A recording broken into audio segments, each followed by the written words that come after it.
वापी मामले पर आज होगी समाअत। इलाहाबाद हाईकोर्ट में दोपहर 2 बजे समाअत होगी। हाईकोर्ट में वजूखाने के एएसआई सर्वे की मांग की गई है। हिंदू फरीक की तरफ से दाखिल की गई है अर्जी।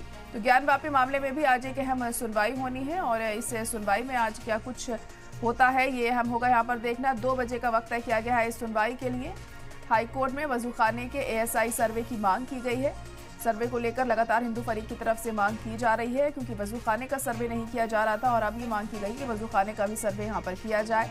हिंदू फरीक की तरफ से ये अर्जी दाखिल की गई है। अब इस मसले पर आज हाईकोर्ट का क्या रुख रहता है, क्या सर्वे कराने की जो मांग है उसे मंजूरी मिलती है या नहीं मिलती है, क्योंकि मुस्लिम पक्ष की तरफ से इस मामले में मुखालफत की जा रही है इस बात की कि वजूखाने का सर्वे कराया जाए। लेकिन अब एएसआई सर्वे की मांग को किस तरह से हाईकोर्ट लेता है और क्या कहता है इस पर ये देखना होगा। हिंदू फरीक की तरफ से दाखिल की गई है ये अर्जी।